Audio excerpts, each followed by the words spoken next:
Assalamualaikum warahmatullahi wabarakatuh. Eh, Waalaikumsalam warahmatullahi wabarakatuh. Terima kasih. Pada kesempatan kali ini, izinkan kami dari kelompok 3 memaparkan presentasi mengenai review perkembangan teori-teori ekonomi atau mazhab-mazhab ilmu ekonomi, ya, sebagai salah satu tugas mata kuliah filsafat ekonomi. Saya David Firna Setiawan dan Pak Khairul Anam akan mengisi masing-masing satu sesi terkait presentasi dari materi perkembangan teori-teori ekonomi. Lanjut. Jadi perkembangan teori ekonomi merupakan kajian yang sangat kompleks sehingga kami perlu melakukan pembatasan terhadap kajian kami di mana tujuan yang kami rumuskan dalam presentasi ini adalah mengklasifikasi perkembangan mazhab ilmu ekonomi berdasarkan waktu, kemudian kami akan menganalisis karakteristik mazhab ilmu ekonomi berdasarkan sumber kemakmuran dan metode pencapaiannya, serta menganalisis dampak pemikiran filsafat ekonomi dari masing-masing teori.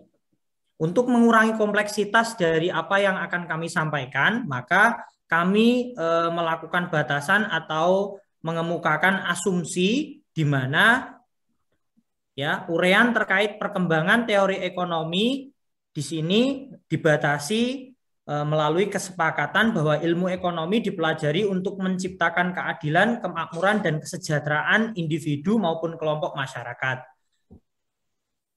Dengan kata lain, di sini pembahasan kami, perspektif kami dalam mempresentasikan topik ini adalah upaya untuk mencapai kemakmuran. Ya, jadi ilmu ekonomi ditinjau dari pandangan filosofis dalam upaya mencapai kemakmuran.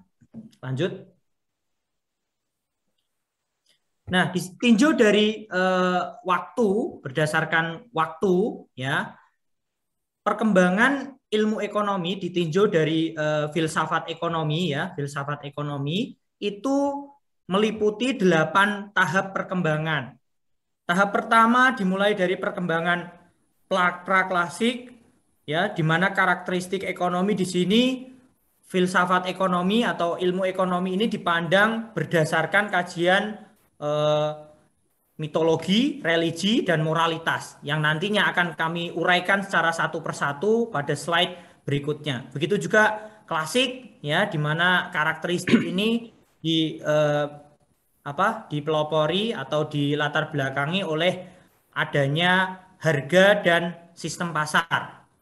Dan sosialis, ya, karakteristiknya filsafat ekonomi didasarkan pada nilai surplus, di mana nanti penjelasannya akan kami jelaskan.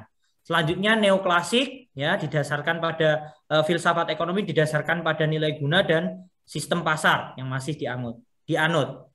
Selanjutnya, pada tahap perkembangan kelima, lanjut, ya. Tahap perkembangan selanjutnya di sini nanti akan disampaikan oleh Pak Anam, tapi saya uraikan terlebih dahulu di sini, di mana tahap perkembangan ekonomi ilmu ekonomi kelima itu tahap historis, ya, di mana karakteristiknya ada pada pertumbuhan ekonomi dan tahapannya. Terus tahap perkembangan institusional, ya, ini ada unsur psikologi, sejarah, hukum, sosial, dan politik dalam pembahasan ekonomi yang makin berkembang. Pada tahap ketujuh disebut era Keynesian, di mana di sini ekonomi mikro dan makro mulai menonjol atau ditonjolkan yang didasarkan pada permintaan agregat atau permintaan makro. Dan yang terakhir ada yang disebut tahap moneteris, ya, di sini mulai uang, ya, mulai membahas mengenai uang. Baik, kita akan merinci satu persatu tahap perkembangan ekonomi yang dimulai dari praklasik, ya. Nah, praklasik seperti yang ada di gambar tersebut, ada tokohnya banyak sekali yang kita tidak bahas satu persatu di sini. Namun demikian di sini kita mengklasifikasikan tahap perkembangan praklasik ini dimulai dari Yunani kuno, skolastik, merkantilis, dan fisiokrat. Jadi di sini, ya, menurut sebelum ini Yunani kuno, ya, Yunani kuno itu perkembangan atau filsafat ilmu ekonomi itu didasarkan pada agama, mitos, serta untuk memenuhi kebutuhan sehari-hari atau kebutuhan masyarakat, komunitas, bukan negara. Sehingga di sini perkembangan ilmu ekonomi pada tahap ini masih sederhana, masih ada barter dan uang belum begitu penting di sini. Karena memang kesepakatannya masih sifatnya lokal, uang. Kemudian masa ini ya skolastik ya ini sudah mulai maju di mana perdagangan sudah menjadi apa istilahnya aktivitas yang disepakati untuk menghasilkan sebuah pendapatan ya. Namun demikian di sini unsur religi masih sangat kental karena di sini ada pengawasan dari gereja ya. Sedangkan pada tahap merkantilis, perkembangan merkantilis ini merupakan tahap awal di mana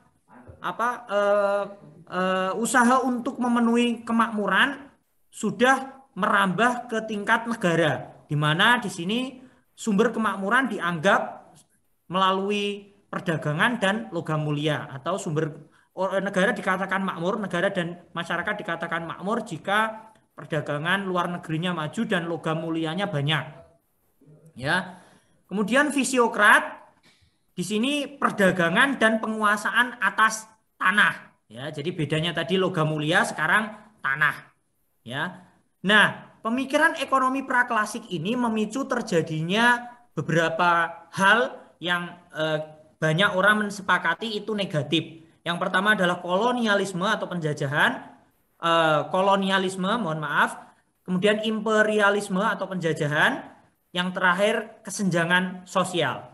Nah, atas berkembangnya faham fisiokrat atas mengenai penguasaan tanah, hal ini memicu kesenjangan antara pemilik tanah dengan penggarap tanah. Ya, di mana di Prancis hal itu menimbulkan revolusi.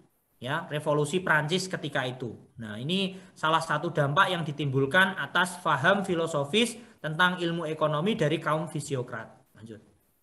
Lanjut. Next. Ya. Selanjutnya, paham klasik.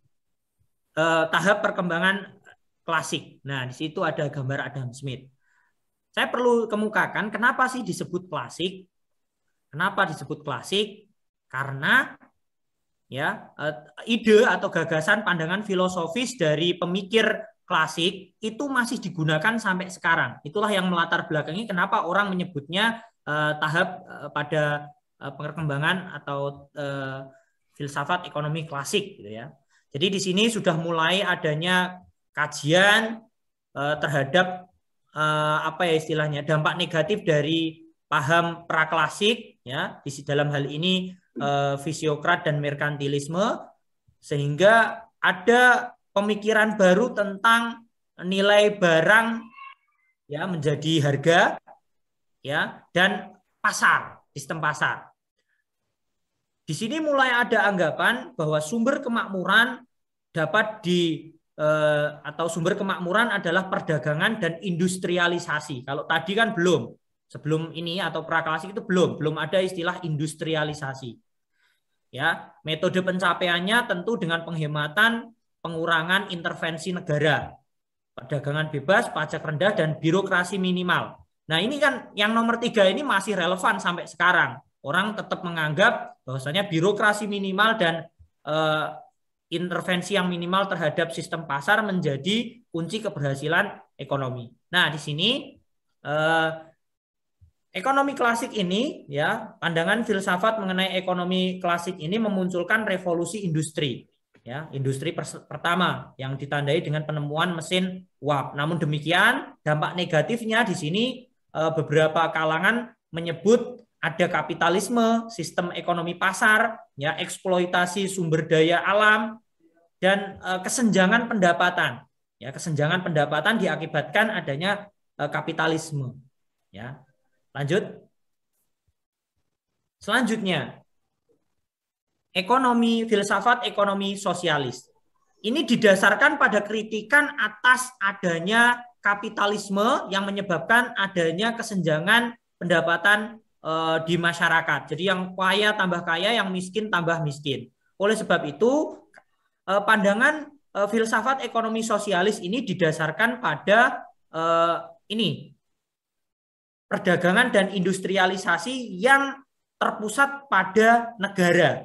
Ada salah satu teori yang terkenal di situ namanya teori nilai surplus yang mengatakan bahwa di sini ya penguasaan aset secara penuh oleh negara, ya intervensi penuh atas aktivitas industri dan pasar, pembatasan aktivitas ekonomi individu, solidaritas untuk menekan kesenjangan sosial ekonomi.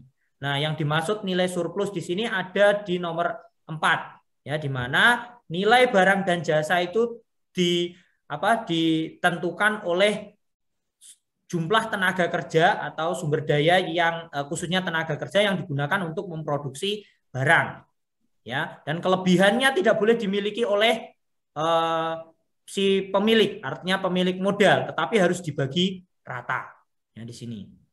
Nah, di sini hal yang kita ketahui dari filsafat ekonomi sosialis di sini adalah ya sistem ekonomi terpusat di mana yang mengendalikan semuanya negara, penguasaan penuh atas faktor produksi, terus kepemimpinan diktator dan ancaman terhadap eksistensi agama. Nah, sistem ekonomi terpusat dan penguasaan penuh atas faktor produksi ini nampaknya juga menjadi dampak menimbulkan dampak negatif karena faktor perilaku penguasa, ya, faktor perilaku penguasa.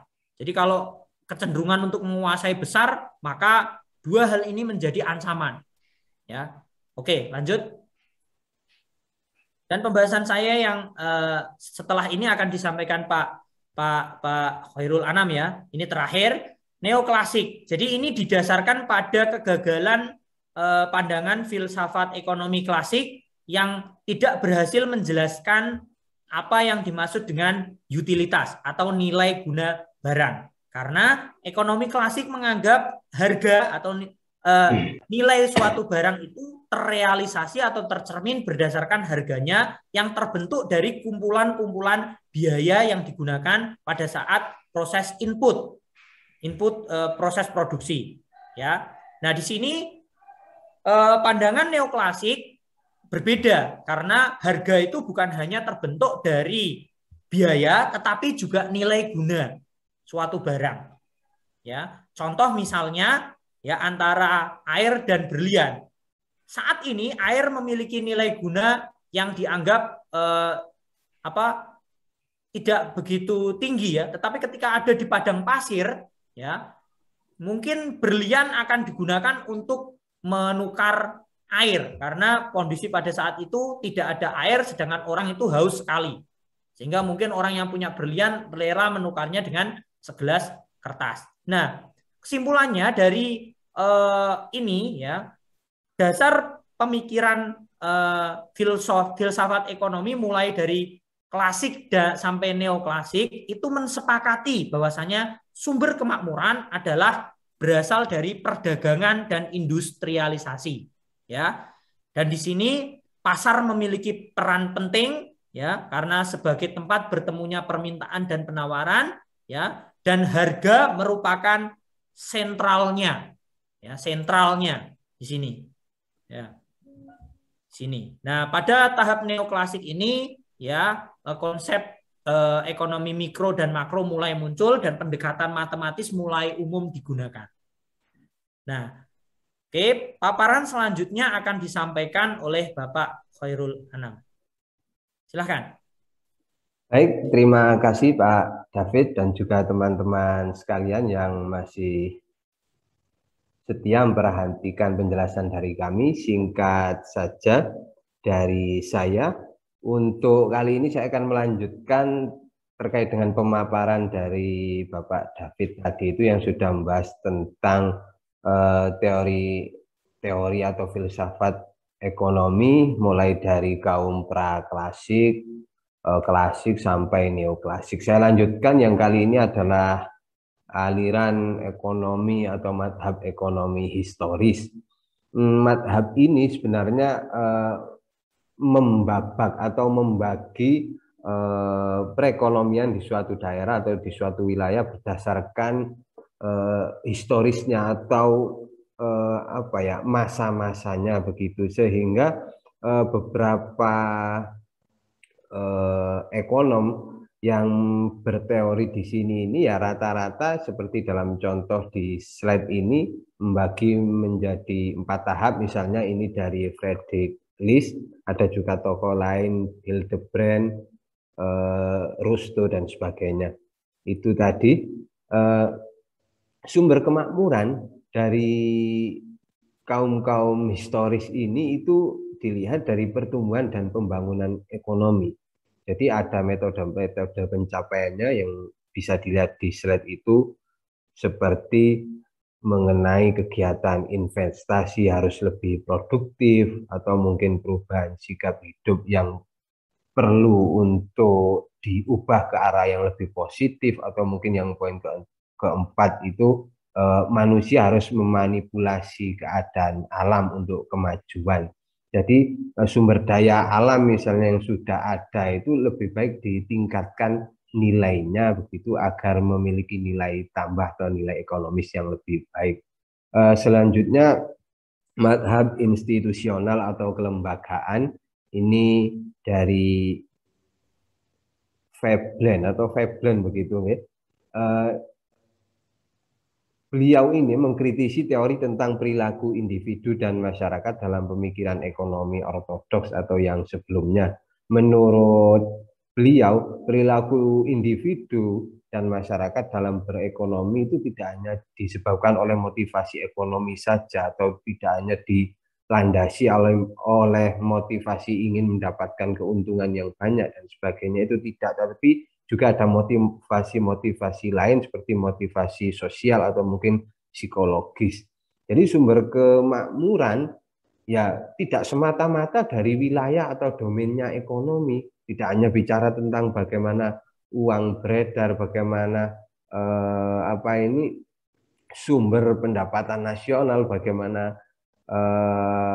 sumber daya alam yang kira-kira bisa menghasilkan banyak uang, atau mungkin tentang tenaga kerja harus bagaimana, itu tidak hanya semata-mata tentang itu, tapi perlu ditinjau juga dari sisi psikologis, kemudian sejarah, hukum, sosial, dan politik, sehingga perlu memperhatikan hal-hal itu. Jadi ketika bicara institusional atau ekonomi kelembagaan, maka ekonomi itu perlu dilembagakan, mudahnya begitu, tidak hanya melihat sekali lagi dari sisi ekonomi atau domain ekonominya saja.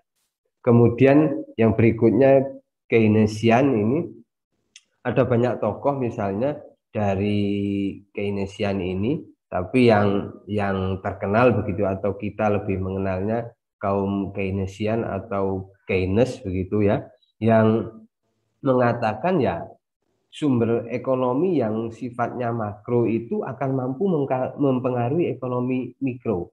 Nanti mungkin bisa didiskusikan begitu ketika nanti mungkin ada yang kurang tepat.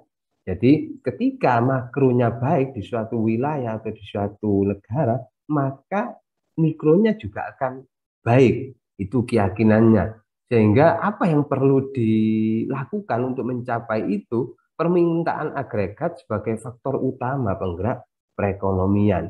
Kemudian yang kedua, permintaan pada level makro akan mengurangi pengangguran dan deflasi. Itu harapannya.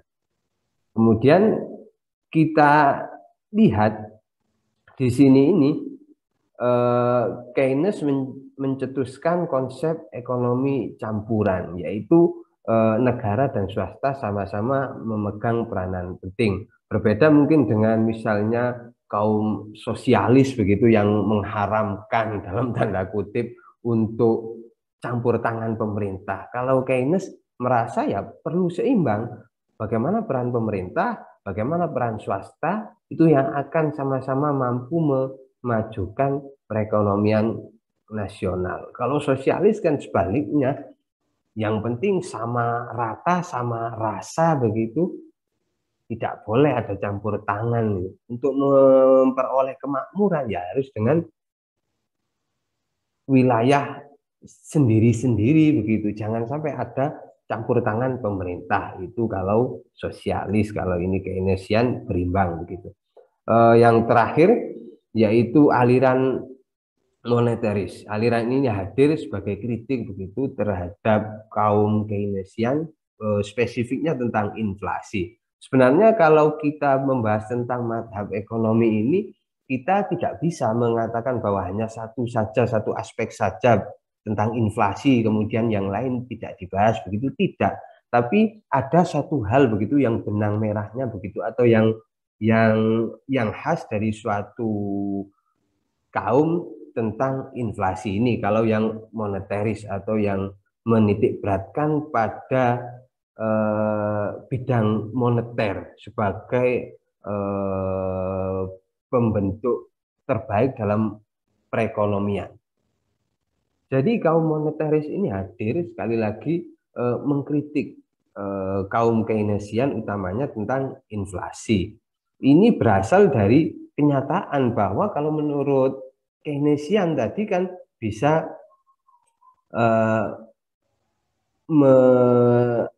memperbaiki inflasi, tapi kenyataannya pada tahun 70 itu terjadi inflasi yang menyebabkan tingginya angka pengangguran. Sehingga ternyata menurut Keynesian begitu. Nah, kenyataannya pada tahun 70-an ini kok begini. Nah, buktinya pengangguran ini kan ya terus meningkat, terus tinggi. Nah, begitu. Jadi menurut pandangan kaum moneteris ini, metode untuk mencapai keberhasilan atau kemakmuran ekonomi itu ya menguasai volume uang yang beredar di pasaran. Jadi menguasai volume uang. Ketika kita menguasai itu, maka kita akan mampu ambil bagian yang cukup besar sehingga sukses. Sederhananya begitu. Saya pikir cukup untuk presentasi kali ini. Kita lanjutkan di sesi diskusi. Begitu nggih Pak David nggih? Ya, terima kasih Pak Khairul Nggih. Anam. Baik, kalau begitu langsung saja kita cukupkan untuk video kali ini. Assalamualaikum warahmatullahi wabarakatuh. Waalaikumsalam warahmatullahi wabarakatuh.